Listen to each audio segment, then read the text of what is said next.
সবচেয়ে শ্রেষ্ঠ চিটারের নাম হচ্ছে হযরত টাকা।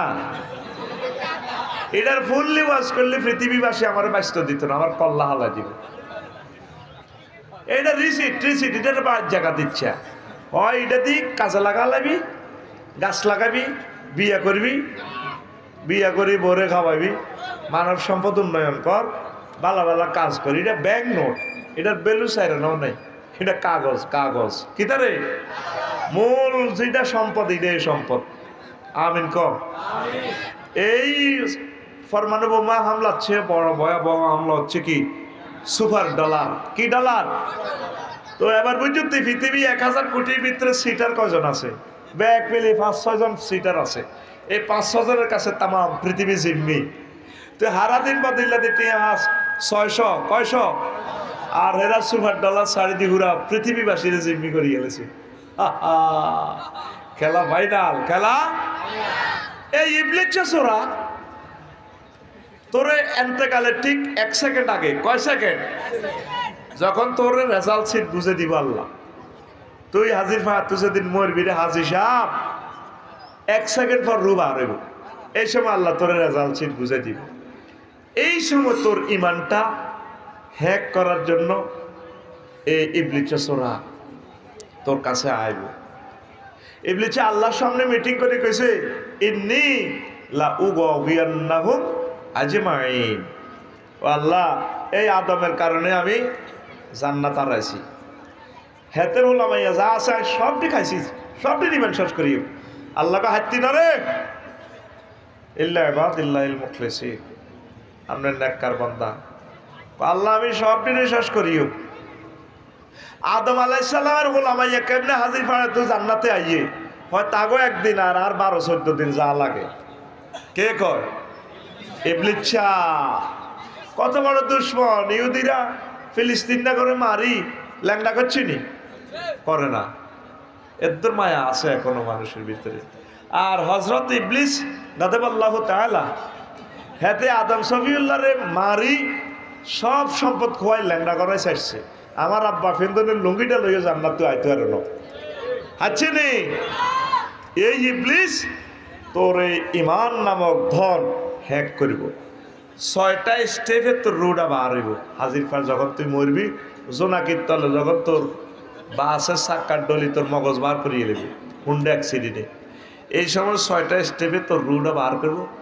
বাল্লাগাতিল হুলকুম, এ তোর হুলকুমে রু আইব।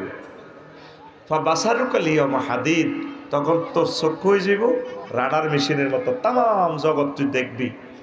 রেজাল্ট সিট রেডি, 1 সেকেন্ড বাকি। বাসারুকালিয়ম হাদিদ, তুই এখানে সাকরাতুল মউতে চলসের ইউসুফপুরে, ইবলিস আইব তোর মার সুরত ধরি, আফসারি সুরত ধরি, তোর তো সাকরাতুল মউত চলে। মার সুরত ধরি আই গো, মা গো কি তার আব্বা, পাহা মা গো আইসেন বুঝি আপনি, কত আইসেন? মা কবর তুই আইসি, ইসলাম বুয়া, তো কি এর কলমা হরস বুয়া বুয়া। এই যে সুরত দিচ্ছে হেতন কে, হেতন কে? ইজ ক্বালা লিল ইনসানি ইকফুর কামাসালি শাইতানি ইজ ক্বালা লিল ইনসানি ইকফুর। শয়তানের উদাহরণ হচ্ছে তেমন, সে এসে বলে যে কুফরি করো। ফালাম্মা কাফারা ক্বালা ইন্নী বারিউম মিনকা ইন্নী আখাফুল্লাহ রাব্বাল আলামিন। আপনি কুফরি করলে ইবলিসের জামা ফাল্টাই কয় ভাই সাহেব কইলে কইছি আর কি, তুই করলি তো কুফরি, আই নাই আমি ইবলিস। তখন 6টা স্টেপের উড়াইয়ে নাকের আঘাত দমাইয়ে মৃত ব্যক্তি কয় মুমূর্ষ লোক, মাবুদ রব্বির জিউন লাআল্লি আমালু সালিহা, আল্লাহ আপনি আমার রুহটা ফেরত দেন। আল্লাহ কো কাম হবে না, তুই কুফরি ব্যক্তি গ্রহণ করলি কেন? এই ইল্লিন আর সিজ্জিন, মৃত ব্যক্তি দেখবেন একদিকে স্থির চিত্তে তাকাইয়া থাকে এইভাবে, সে কি জান্নাত না জাহান্নাত, জাহান্নামী, এইভাবে তার গন্তব্যস্থলের দিকে তাকাইয়া থাকে, যেটা মরে গেছে, পেশাব পায়খানা করে দিছে। সাকরাতুল মউত, সাকরাতুল মউত কারে কয়? আজরাইল আলাইহিস সালাম সালাম দিয়ে নবীর রোমে ঢুকছে, নবীর জান কবজের কাজ চলে, রিমান্ডে নিছে, নবী কান্দে দিছে, আজরাইল সালাম দিয়ে তাহলে ইডি করো সাল লগে, আর তো মারিয়ে লাইছ, আজরাইল কিতা করছ তুই? আরে নবীও সবচেয়ে সহজ মৃত্যু আমি আপনাদের দিতেছি। কোন নবী রাসূলের আয়াত তো আদর করি মারিল।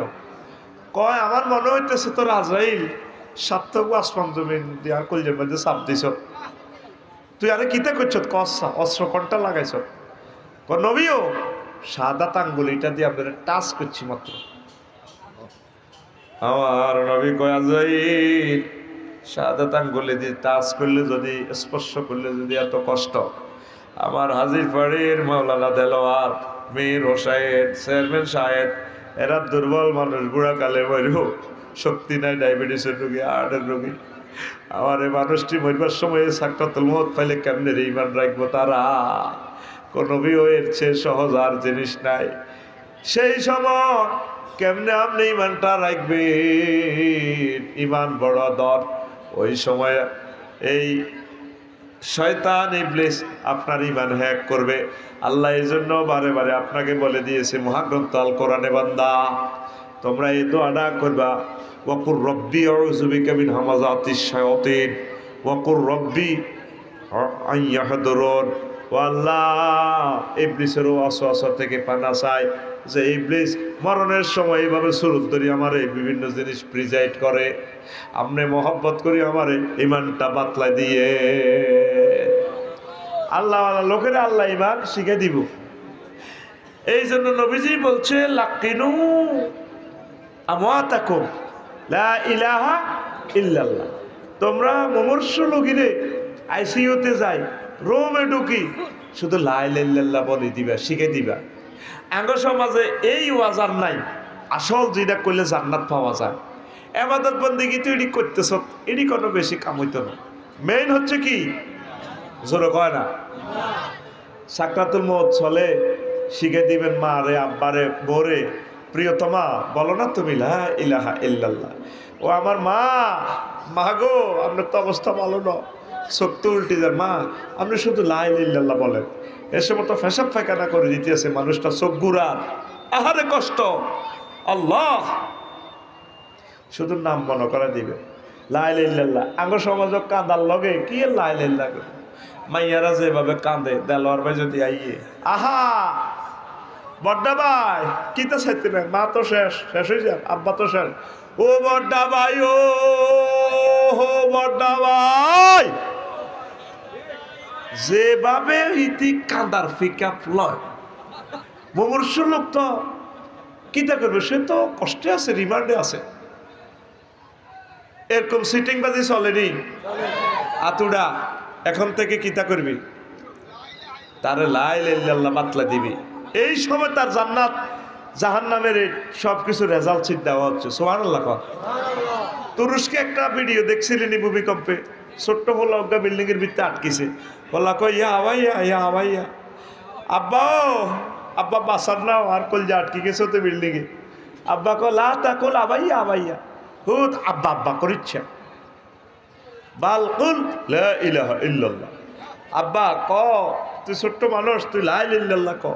2-10 ঘন্টা বাঁচলে লক্ষ্মীপুর তো ফায়ার সার্ভিস আইলে হয়তো তোরে কেরান দিয়ে উড়াইও, মরে যাইলে আব্বা তুই তো জান্নাতে চলে যাবি, একসাথে দেখা হইব। আব্বা আব্বা কইছা লা ইলাহা ইল্লাল্লাহ ক, লা ইলাহা ইল্লাল্লাহ ক। আল্লাহ আমার জাতির কলবে আমার এই ওয়াজটা তুমি ফসার করো। আমার সোশ্যাল কত নষ্ট, আসল জিনিসটা বোঝে না। মেইন হচ্ছে কি ইমান, মেইন হচ্ছে কি এই লা ইলাহা ইল্লাল্লাহ। ইমান আনতে 35-40 সেকেন্ড সময় লাগে, লা ইলাহা মুহাম্মাদুর রাসূলুল্লাহ। আর ইমান বাইনতে কতক্ষণ লাগে? 1 সেকেন্ডও লাগে না। যদি আপনাকে কেউ বলে তুমি কি নবীকে শেষ নবী হিসাবে মানো কিনা, আপনি যদি বলেন না, চাকা পাঞ্চার, চাকা আরো জোরে, ও মারে মা, ওযু ভঙ্গের কারণ কয়টি, নামাজ ভঙ্গের কারণ কয়টি, রোজা ভঙ্গের কারণ কয়টি, 8টি আছে তো। তারপরে হজ ভঙ্গের কারণ কয়টি আছে নাই কিতা, ইমান ভঙ্গের কারণ কয়টি। এই 10টা জিনিস যেটা শিখি লইবেন ইমান ভঙ্গের কারণও আছে।